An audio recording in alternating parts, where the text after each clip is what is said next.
의 49번째 요한복음 10장 40절에서 42절 말씀으로 다시 요단강 저편에 가사라는 제목으로 말씀을 함께 묵상하겠습니다. 다시 요단강 저편, 요한이 처음으로 세례 주던 곳에 가사 거기 거하시니 많은 사람이 왔다가 말하되 요한은 아무 표적도 행치 아니하였으나 요한이 이 사람을 가리켜 말한 것은 다 참이라 하더라. 그리하여 거기서 많은 사람이 예수를 믿으니라.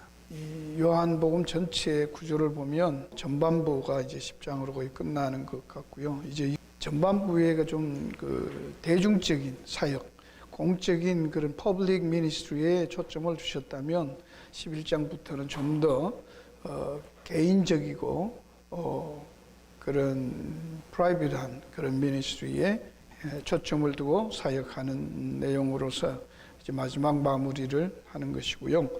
앞 내용을 하면 예수님이 사람의 몸을 입고 이 땅에 오셔서 죽을 수밖에 없는 이유에 대해서 1장에서 10장까지 계속 그 이야기를 하신 거예요. 왜 예수님은 하나님의 아들이 사람이 되셔서 오시고 십자가에서 대속의 죽음을 죽어야 했던가 하는 내용입니다. 그리고 그 다음부터는 이제 예수의 십자가에 죽으시고 부활하심으로 이 사역을 어떻게 마무리하시고 또 그것을 어떻게 제자들에게 남겨두시고 또 성령의 사역으로 계속 그 하나님 나라 사이 이끌어 가실 것인가 하는 데 대한 내용으로 전개되고 있습니다.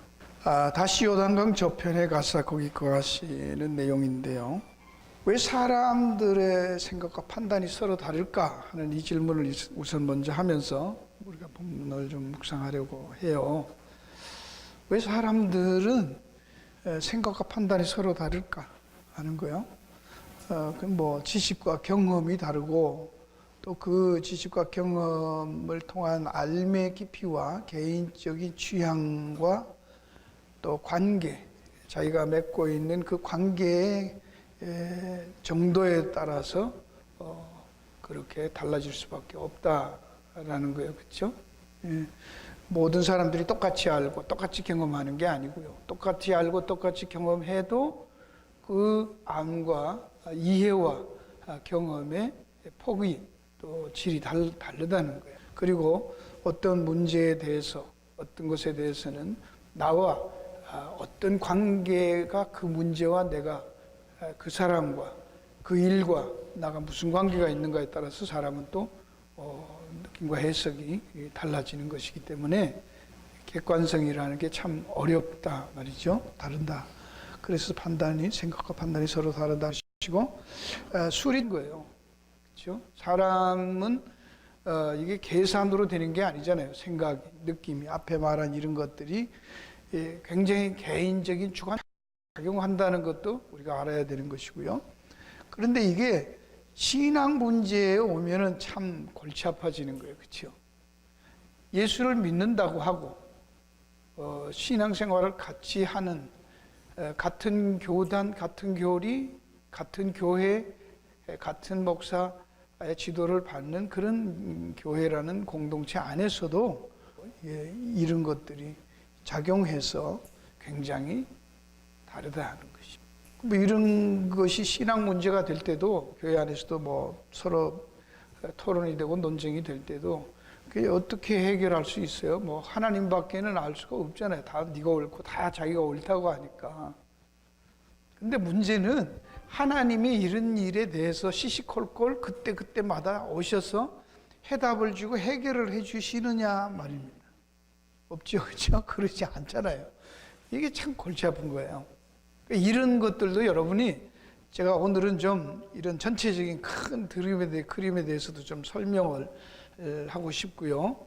여러분들이 이런 생각의 틀을 좀 가지고 있어야 우리가 인생을 살아가고 내 삶을 살아가고 더불어 살고 역사를 보고 세상을 바라보는 시각들이 좀 더 객관적인 보편적인 상식적인 것으로 갈 수 있다라는 것이죠. 이게 없이 무조건 자꾸 말하면 이런 자기의 굉장히 주관적인 좁은 틀에서 자기중심적으로 가기 때문에 더불어 사는 삶에서는 참 문제가 많다라는 것입니다. 근데 여기 일반 사람들뿐만 아니라 성경을 안다는 교인들까지도 우리가 간과하고 있는 문제가 하나 있는데요. 그것은 성경을 여러 다른 종교 경전과 같이 생각하고 거기에서 삶의 지혜나 어떤 기적을 얻는 비서, 무슨 주문 같은 것, 이런 것들을 기도라든지 뭐 전심이라든지 성심이라든지 뭐 이런 것들로 해서 뭔가를 얻어내려고 하는 그런 세상 다른 종교의 경전이나 교리와 같이 생각한다는 거예요. 물론 성경의 다른 종교 경전과 그런 지혜라든지 삶의 어떤 이런 게 없다는 게 아니지만, 그러나 성경이 다른 종교들의 경전과 매우 다른 독특한 점은 계시성과 역사성이라는 거예요. 그렇죠? 다른 모든 경전들은 인간들이 수양하고 묵상하고 그래서 깨달은 어떤 것들이에요. 그렇죠? 사상들이에요. 그러나 성경은 어떤 인간이 깨달아서 인간이 탐구해서 얻은 것이 아니고 하나님이 계시로 직접 인간들에게 알려줬다. 이게 독특한 거예요. 그렇죠? 다른 종교에서는 없는 것이죠. 거의. 물론 뭐 이단 가운데서도 몰몬계라든지 그런 경우가 있지만 그건 다 카피한 것이고, 성경에서만은 독특한 그것이 바로 이 역사성과 계시라는 거, 이게 출발이 하나님에게서 출발했고 그것이 계시가 역사, 이 시간과 공간 속에 펼쳐져 가고 있는 것, 그걸 역사로 본단 말이죠. 그럼 세상의 역사는 어때요? 인간들이 결정하고 판단한 거에 의해서 이루어져 가는 게 역사라고 생각하죠. 그런 면에서 차이가 있습니다. 그리고 이 역사라고 할 때, 계시와 역사라고 할 때 성경 하나님이 세우신 언약들에 따라서 하나님이 주도적으로 이끌고 세워가신다는 그 하나님 나라에 대한 구속의 역사라는 거예요. 뭐 다른 게 아니라 구속의 역사, 하나님 나라를 세워가시고 진행해 가시고 완성해 가시는 구속의 역사, 이런 큰 틀에서 역사와 개인을 보아야 된다는 거예요. 이게 신앙생활입니다. 내가 하나님을 믿고 뭐 내가 어떻게 하고 항상 중심에 자기가 있는 게 아니고, 하나님이 계시하신 하나님의 뜻과 말씀 안에서 그 전체 세상이 어떻게 이끌려가고 이끌어 가시는가 하는 속에서 나를 대입해 보는 이 큰 틀 속에서 이해하게 되는 것을 우리는 기독교 역사관이라고도 말하고 그것을 신앙생활이라고 하는 거예요. 그렇죠? 신앙생활이라는 게 뭐 예수 잘 믿어서 복 받는다 그런 뜻이 아니라는 얘기입니다. 그런데도 세상에서는 왜 역사를 이해하려고 그렇게 애를 쓰느냐 하는 거예요. 세상에서도 왜 역사를 그렇게 이해하고 역사에 대해서 강조하고 역사를 말을 하느냐는 거예요.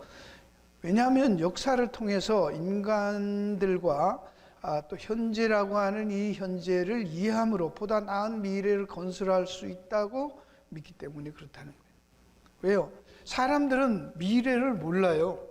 확실히 아는 것은 과거밖에 없어요. 그러니까 역사라는 것을 아는 것에서부터 시작해서 그것을 현재의 현상은 과거의 결과물이다.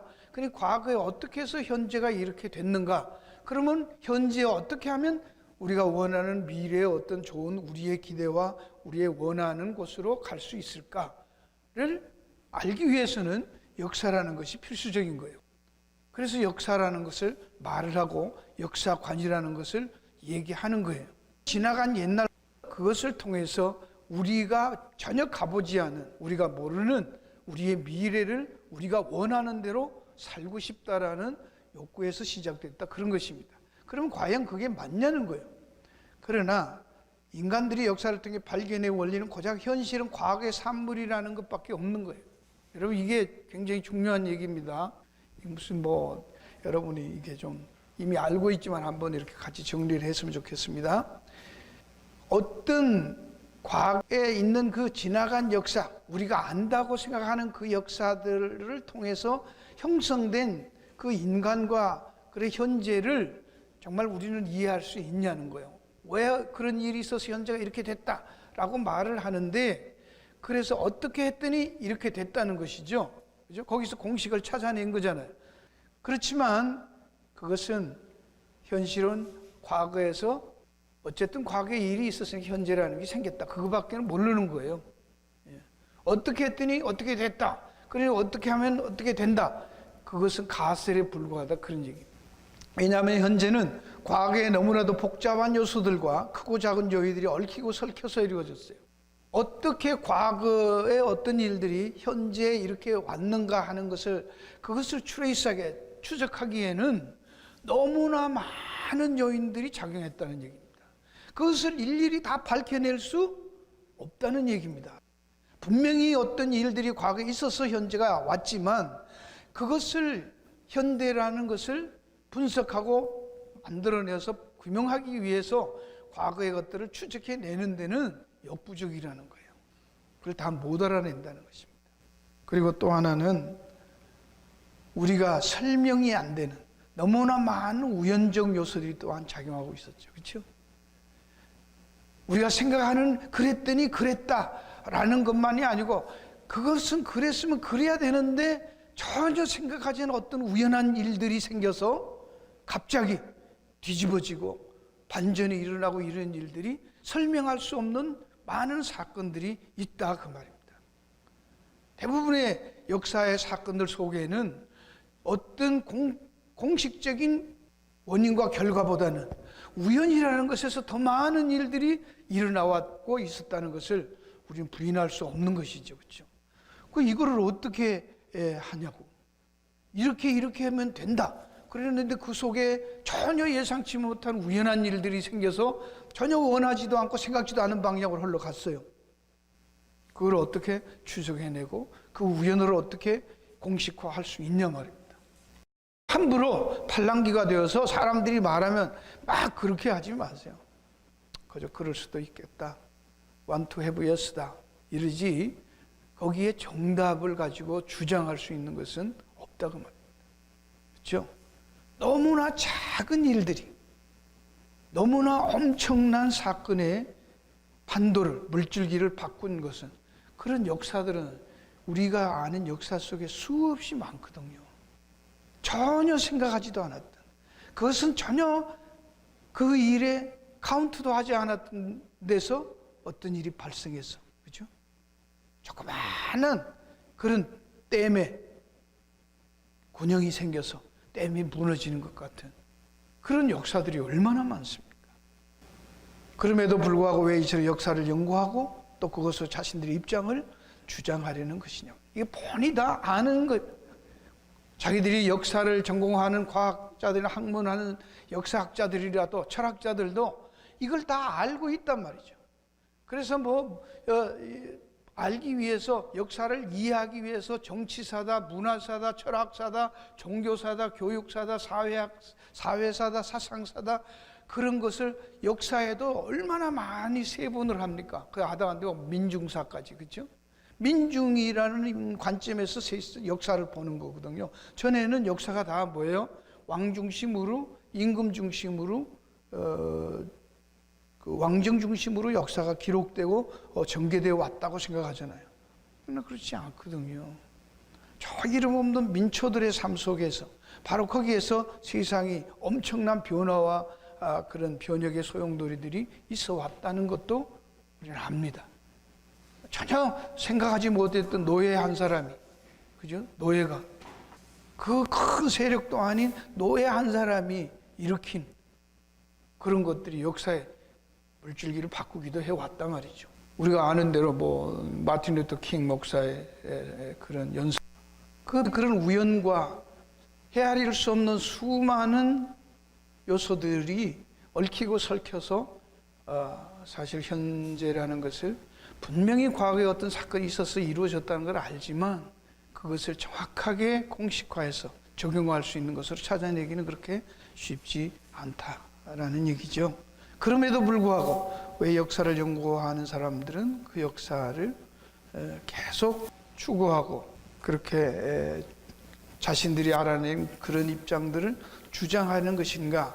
역사가 어떤 목적과 그 목적을 위한 기준과 원리를 따라가는지를 모른다면 우리의 삶은 그 어떤 목적과 기준과 원리를 가지고 살아야 할 근거 얻게 되기 때문에 그렇습니다. 역사라는 것을 모르면, 예를 들어서 말한 대로 이렇게 왔다면, 그럼 우리가 어떻게, 어디로 어떻게 가야 할 것인가가 정해지지 않으면 우리가 어떻게 살아야 하는가를 설명할 수 없다는 거예요. 그게 철학적인 것이죠. 그죠? 그래서 우리는 세상에서도 목적이 있어야 되고 목표가 있어야 돼요.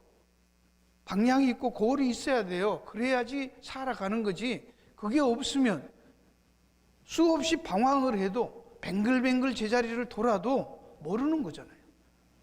뭐가 어떻게 가는 게 옳은 건지, 뭐가 옳으니 바른 것인지 설명할 수 없어요. 그래서 역사라는 것을 가지고 이렇게 했으니까 이렇게 왔다. 그러니 앞으로 우리도 이렇게 가야 한다 라고 말하는 거예요. 그래서 자꾸 거기에서 역사관을 끄집어내고 공식을 찾아내고 그 원리를 찾아내어서 적용하려고 한다 그 말입니다. 이런 보편적 가치와 원리들에게서 서로 일치 내지는 동의함이 없으면 객관적 진리라는 것은 없고 더불어 사는 공동체도 존재할 수 없게 되기 때문에 그렇습니다. 이런 간단한 말이 만약에 이게 없어지면 개인과 집단들의 능력과 재능에 따라 차이가 불가피하게 되고 그 과정에는 필연적으로 경쟁이 발생할 수밖에 없게 돼서 약육강식의 논리가 지배할 수밖에 없게 되는 것이죠. 평등이라든지 평화라든지 공존은 없는 것이죠. 목소리 큰 사람, 힘 있는 존재만 살아남는 거예요. 어느 게 좋은지 어떻게 살아야 하는지 이유가 없는 거예요. 그냥 생존, 서바이브 하는 것이지, 그죠? 그러나 성경은 하나님이 역사의 주인이라는 거예요. 이 역사의 알파도 오메가도 바로 하나님이시다 라고 성경은 그것을 전제로 합니다. 그래서 창세기가 하나님이 태초에 천지를 창조하시니라 고 말하는 거예요. 세상에서는 세상 역사는요, 시작과 과정과 끝이라는 개념이 없습니다. 세상 역사는 어디에서 시작해서 어디로 가는가라는 가는 지점이 없어요. 여러분이 그걸 아셔야 됩니다. 우리가 아는 진화론에도 발생은 있지만 어떻게 가는 것이 옳게 진화하는 것이고 어떻게 가야 하고 어디로 가는가는 없어요. 과학에서 그런 걸 대답해 주던가요? 없습니다. 그 역사의 목적 큰 틀을 향해 신자들은 자신과 공동체의 목표를 정할 수 있고 기준과 방향을 따라 살 수 있는 근거와 이유를 가질 수 있다는 거예요. 기독교 역사관이 그래서 좋다는 거예요. 맞다는 거예요. 세상에서는 이게 없어요. 큰 틀이라는 게 없단 말이에요. 있는 것 같은데 역사관에 보면 왜 그게 만약에 동일하고 보편 타당하다고 하면 모든 세계 모든 사람들이 동의하면 전쟁이 있을 수가 없잖아요. 그렇죠? 전쟁이 있잖아요. 왜? 일치하지 않는다는 얘기야. 집단 이기주의가 발생하고 있잖아요. 그 집단 안에서도 개인과 개인의 이기적인 것이 작용하고 있잖아요. 보편 타당이라는 게 없단 말입니다. 한 가지 사람들의 논리만이 있는 거예요. 그들이 내건 단지 자기들의 이권을 챙기기 위한 명분만을 만들어갈 뿐이지 정말 명분을 향해서 자기의 목숨과 공동체를 위한 희생과 헌신들은 없다고 말입니다. 그건 참으로 어려운 것이죠. 바로 이런 큰 틀이 있을 때 우리 국가, 공동체, 개인의 절박한 필요들을 어떻게 바라볼 것인지를 살피고 기다리게 되면서 주어진 위치와 자리에서 성실하게 하루를 살아내는 것, 그것이 낼 수 있게 되고 그것이 믿음이고 그게 신앙생활이라고 성경이 말하는 거예요. 신앙생활이라는 걸 너무 편협하게 이해하면 안 됩니다. 우리는 신앙이 삶이라고 말하잖아요. 믿음이 삶입니다. 삶이라고 하는 것은 이 큰 틀 속에서 공동체적인 큰 틀, 하나님 나라라고 하는 큰 틀 속에서 우리의 주어진 위치와 자리, 역할, 거기에 대해서 성실하게 최선을 다해가는 그것을 말하는 거예요.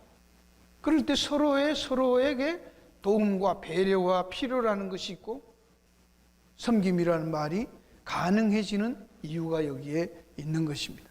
그러니까 이 큰 틀 속에서 봐야지, 그렇지 않고 국가나든지 한 국가나 한 공동체나 한 개인이 자신들의 어떤 절박한 필요들을 극대화시키고 그것을 성취하기 위해서 모든 것들을 자기중심적으로 해결해 나가려고 한다면 전체라는 큰 틀은 깨질 수밖에 없는 것이고 거기에는 불균형이 일어나기 시작하는 것이고 다툼과 경쟁과 불협화음이 생기는 것이죠. 샬롬이 없는 것이에요. 그렇기 때문에 성경이 말한 대로 이 큰 틀이 있기 때문에 기다리고 조금씩 참고 배려하고 양보하고 그래야 된다는 얘기를 하는 거예요. 내 것만 내가 옳다고만 하는 거. 그러나 사실 현재 세상 사람들도 적은 부분에서는 우리가 가는 교차로에 신호등과 같이 아무리 내가 바빠도 신호등을 지키잖아요. 조금씩 참는다고요. 왜? 큰 틀이라는 게 있기 때문에. 그게 없으면 그냥 막 지나가고 밀어붙일 거 아니에요. 그러면 오늘날 우리가 사는 삶에 조금 아프고 조금 힘든 것들이 있어도 기다릴 줄 알고 참을 줄 안다는 얘기입니다.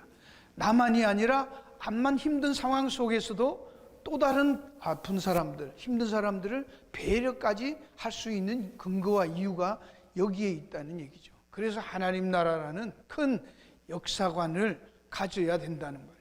그것을 바로 알고 거기에 반응하고 그 관계 속에서 사는 것이 믿음이요 신앙생활이라는 것이죠. 바로 이런 의미에서 성도들은 이런 크고 분명한 하나님 나라의 세계가 갈 수 있도록 예수 그리스도 안에 계시된 하나님과 그 하나의 은혜 언약으로 이루어지시는 구속사를 깊이 알고 이해하는 일에 힘을 쏟는 것이 매우 중요한 일이다라는 거죠. 이것이 깊어질수록 그것이 분명해질수록 우리의 목표와 방향이 뚜렷해지고 우리의 삶이 보다 안정되고 보다 배려할 수 있고 보다 참는 일에 익숙해질 수 있고 견디는 일에 능숙해질 수 있다는 것이죠. 그럴 때 진정한 서로 사랑하라고 말씀하신 그런 신앙 공동체, 섬김의 공동체의 모습을 조금씩 우리는 회복해 갈 수 있을 것입니다. 자, 이 내용들을 염두에 두고 이제 본문으로 들어가서 오늘 본문에서 마지막으로 이제까지 1장부터 10장까지 쭉 예수님이 해왔던 내용에서 놀랍게도 예수님은 여기에 한 가지 40절에서부터 42절까지 보면 다시 요단강 저편 요단이 처음으로 세례 주는 곳에 가사 거기 거하신 성전에서 나와서 자기를 잡아서 돌로 쳐 죽이려는 자들을 피해서 성전에서 떠나서 이제 요단강을 건너서 처음 세례 받으시고 했던 그 장소로 다시 요단강 건너편 성쪽으로 건너가서 거기 거하신다는 말입니다. 그러면서 거기에서 무슨 얘기를 하냐면 많은 사람이 왔다가 말하되 요한은 아무 표적도 행치하였으나 요한이 이 사람에 대한 말은 다 참이라. 요 말을 남기고 10장이 끝나는 거예요. 그렇죠? 세례 요한이 요한복음 1장에 보면 처음 등장하잖아요. 요한이 등장해서 빛에 대해서 증거하고 자기는 빛이 아니라 세상 죄를 지고 하나님의 어린 양을 보라. 그렇게 증거했던 요한이 이제 바로 이 전반부의 마지막에 와서 그것을 마무리하는데 요한이 다시 등장해서 요한의 말이 바로 예수에 대해서 했던 그것이 참이었다. 이렇게 증거하고 지금 끝난단 말이죠. 이 의미가 무엇인가? 우리가 이제까지 문맥 속에서 보면 살펴본 대로 앞에 있었던 수전절이었죠. 더럽힌 성전을 다시 찾아 재헌당식을 가진 날을 기념하는 절기로 자신들의 신앙적 헌신과 국가적 자존심을 회복하고 지키는 절기였어요. 이것은 율법에 모세율법에 어떤 절기, 지켜야 할 절기로 주어진 적이 없는 중간에 생긴 것이죠. 안티오코스 에피파네에 의해서 이방인에 의해서 성전 제단에 돼지피가 뿌려지고 더러워진 그것을 회복해서 3년 만에 회복하고 동일한 그날 12월 25일 날 회복해서 그 기념하면서 우리 성전을 더럽히지 말고 깨끗이 하자. 그래서 자신들이 얼마나 바른 신앙을 위해서 헌신했는가. 바로 우리는 이런 이방인, 개 같은 이방인들에 의해서 짓밟힘을 당하지 않고 정말 하나님 천지를 지으신 그 하나님이 끌어안고 있는 인도하시는 사랑받는 특별한 국가라는 그 민족적인 자존심을 거기에서부터 자신들은 주장했던 거예요. 뭐 이게 뭐 우리나라도 뭐 광복절이나 3.1절 뭐 이런 거 지킬 때마다 똑같은 정신이죠. 네. 그런데 예수님은 자신이 그 모든 절기들과 성전의 실체이심을 밝히 증거해도 그들이 듣지 않고 오히려 주기로 했어요. 이 모든 것들을 예수님은 바로 이 수전절 앞에서도 뭐 했습니까? 6월절에도 그 다음에 또 앞에 초막절에서도 그 모든 것들을 바로 그 성전 안에서 그것이 실체가 아니고 바로 당신이 실체라는 것을 보여줬지요. 내가 참 생수고 내가 참 빛이다. 그런 것들을 말했지만 결국 그들은 듣지 않고 예수님을 오히려 잡아 죽이려고 했지요. 그리고 그들이 원하던 그토록 보려고 했던 표적과 이적들을 보여줬어요. 말로만 하지 않고 실제로 38년 된 병자를 고쳤고 가나마다 잡힌 여인을 성전에 끌고 와서 모세의 율법에 따라 죽이느냐 살리느냐 질문할 때도 그들이 물러갔어요. 졌어요. 그리고 날 때부터 소경된 사람의 눈을 뜨게 했어요. 이 소경이 말해요. 자기가 소경으로 태어났지만 창세 이후로 아무도 소경이 날 때부터 소경이 눈 떴다는 말을 들어본 적이 없다는 거예요. 그런데 어떻게 이게 하나님께로서부터 온 사람이 아니고 어떻게 이렇게 가능하냐고 말했음에도 그들은 전혀 거기에 대해서 듣지 않고 오히려 돌로 쳐 죽이려고 했다는 얘기죠. 결국 그들이 예수님을 잡아 죽이려는 것은 하나님과 동일하게 자신을 하나님의 아들로 말하면서 하나님과 동일하게 동일시 여겼기 때문에 참남하다. 그렇게 해서 죽이려고 한다고 할 때 예수님은 시편 82편 6절의 말씀을 인용합니다. 성경은 피하지 못하는 하나님의 말씀을 받은 사람을 신이라 하셨거든. 이 내용이 너희가 그렇게 목숨 걸고 지키는 너희 율법에 기록되어 있지 않냐. 책에, 성경책에 너희들이 말하는 그 성경책 시편 82편 6절에 있는 말씀이잖아. 하물며 아버지께서 거룩하게 세상에 보낸 자가 나는 하나님의 아들이라는 거 너희를 신이라고도 했는데 율법의 성경에 하나님의 말씀을 받은 사람을 신 엘로힘이라고 불렀는데 하나님께서 보낸 자가 나 하나님의 아들이라는 것을 어째 참남하다고 하느냐 그렇게 반박했어요. 할 말이 없었어요. 여전히 잡으려고 합니다. 그래서 예수님이 벗어서 나가신다가 이제 본문에 나오는데 여기에서도 역사는 사람들의 손과 사람들의 꾀, 방법, 능력, 권력, 힘, 생각의 뜻에 따라 있지 달려 있지 않다는 것을 보여주는 내용입니다. 하나님께서 하시면 하나님께서 놓아주지 않으면 아무도 하나님의 뜻을 거역할 수도 거스릴 수도 없다라는 것을 아주 짧은 순간이지만 볼 수 있는 내용입니다. 이처럼 모든 일을 하나님의 뜻과 경륜해야 되고 있으면 본문 바로 앞에 10장 28절 29절에 말하는 내가 너희 영생을 주노니 내가 저희에게 영생을 준다는 거예요. 영생은 탈취하는 게 아닙니다. 받는 거예요. 영원히 멸망치 아니할 터요. 영원히 멸망치 아니할. 따라서 뭐 멸망할 수도 있고 가능성이 전혀 없습니다. 또 저희를 내 손에서 빼앗을 자도 없다. 저희를 주신 내 아버지는 만유보다 크시며 아버지 손에서 빼앗을 수 없느니라. 이게 하나님이 시작하시고 진행하시고 거두시겠다는 말씀을 분명히 이 10장 안에서도 하고 있습니다. 그리고 본문에서도 다음에 예루살렘과 성전을 떠나 요단강 건너편으로 가십니다. 왜 하필이면 요단강 건너편으로 가셨을까요? 왜 그랬을까? 이것은 구속 경륜 속에서 그들의 역할이 다하였음을 예시하는 행동입니다.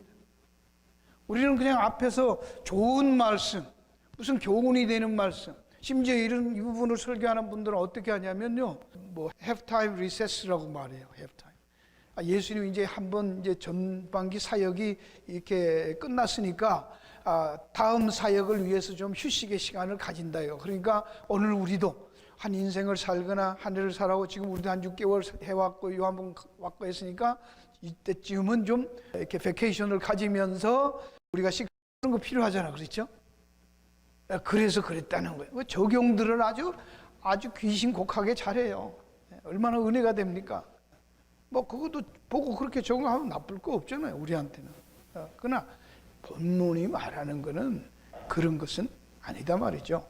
그냥 지나가는 것 같은데 왜 사도 요한은 이 정말 중요하고 정말로 해야 될 말만 간추려서 마지막에 말하는 대로 하늘을 두루마리로 바다를 먹물로 삼아도 다 기록할 수 없는데 정말 중요한 것만 뽑았다고 하면서 왜 예수님이 요단강 건너가 가지고 리셋 하는 거 왜 기록했을까요? 이게 너무 중요한 내용이기 때문에 그런 거예요. 요한에게서는 그렇지 않겠습니까? 네, 요한이 중요하다 그러면 우리도 중요한 거예요. 우리에게도. 이 부분을 설교한 내용이 없어요. 한번 찾아보시라고 그러죠. 해면 힘들어요. 이런 거는 그렇죠? 뭐 설명이 없으니까 그냥 그대로 끝이에요. 이것은 계시록에 있는 말씀대로 이제 구속의 경륜 속에서 그들의 역할이 예루살렘과 성전의 역할이 다 끝났다는 것을 보여주는 예수님의 행보예요. 이제 끝났다. 내가 할 만큼 했고 너희들은 더 이상 할 역할이 없다. 그걸 보여줘요.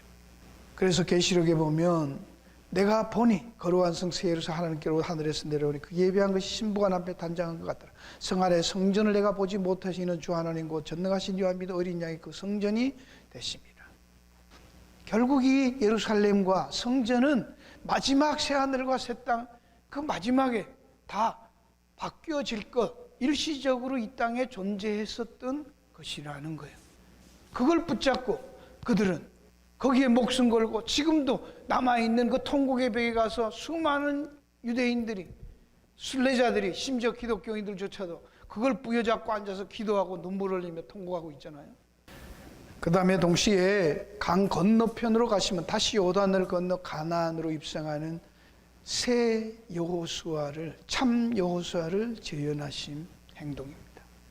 이런 것은 이제 신학교에서만 하는 얘기죠, 그죠? 이게 구속사적으로 얼마나 중요한가를 아죠. 예수님이 쓸데없이 강 건너 안 갔다 그 말입니다. 이건 저만 얘기하는 게 아니고 모든 신학자들이 이 얘기는 수없이 해요. 그들이 약속의 땅에 들어갔어요. 그렇지만 하나님과 맺은 제사장 나라 역할, 출애굽기 19장 5절 6절에 이 제사장 나라 언약을 맺잖아요. 이 언약에서 실패합니다. 그 이후 사사기와 예수님 당시까지의 모든 성경의 기록들이 그들이 이 언약에 실패했다는 것을 기록한 것이잖아요. 구약은. 그죠? 여호수아를 통해서 가나안에 들어갔지만 적과 꿀이 흐르는 그 가나안에 들어가서 그 가나안을 가지도록 점령하도록 허락을 해 줬어요. 그렇지만 그들은 한 세대가 못 가서 벌써 사사기에서부터 어떻게 변해갑니까? 그들의 소견에 오른 대로 살아버립니다. 그것이 그때만이 아니잖아요. 수없이 이어져 나와서 여기 여호수아가 요단강을 건너서 가나안으로 가는데 그 이름이 여호수아지요. 이 여호수아가 히브리어인데 헬라어로 말하면 지저스예요. 예수, 예수 같은 이름이라고 하죠. 그러니까 이 그림자였죠. 그래서 가나안에 가서도 여호수아가 말합니다. 또 다른 안식에 대해서 말하죠. 그게 완전한 안식이 아니었다고 말하죠. 그림자였다는 거예요, 가나안도. 그러면 여호수아를 통해서 가나안에 들어갔으나 실패했다는 거예요. 인간들은 아무리 거저주고 출애굽을 시키고 애굽에서 끌어내주고 광야에 가고 가나안에 집어넣어주고 해도 인간들은 약속대로 말씀대로 산다 못 산다. 우리에게 주면 할 수 있다. 그런 거 없다 말입니다. 살 수 없는 높은 수준을 원한 게 아니에요. 그렇죠? 할 수 없는 걸 하라고 해가지고 지키라고 한 적이 하나님은 없어요. 심지어 하나님은 실수하고 우리가 깜빡깜빡하고 우리의 힘에 부쳐서 어쩔 수 없는 상황 속에서 했을지라도 그것을 용서받을 수 있게 해서 제사제도까지 줬잖아요. 바로 새 참 예수, 실체 예수가 되어서 요단강 건너편에서 다시 하나님의 백성들을 끌고 가나안으로 들어가서 새 하늘과 새 땅을 완성하는 그 모습을 그림으로 보여주는 게 예수님이 지금 요단강 건너편으로 건너가신 이유예요. 여러 번 그런 일이 성경에는 반복적으로 나타나고 있습니다. 여기에 많은 사람이 왔다가 막 요한은 아무 표적도 행치 않았으나 표적 보고 중요한 게 아니라 요한이 이 사람을 가리켜 말한 것은 다 참이라더라. 이 말을 딱 달아놓고 끝납니다.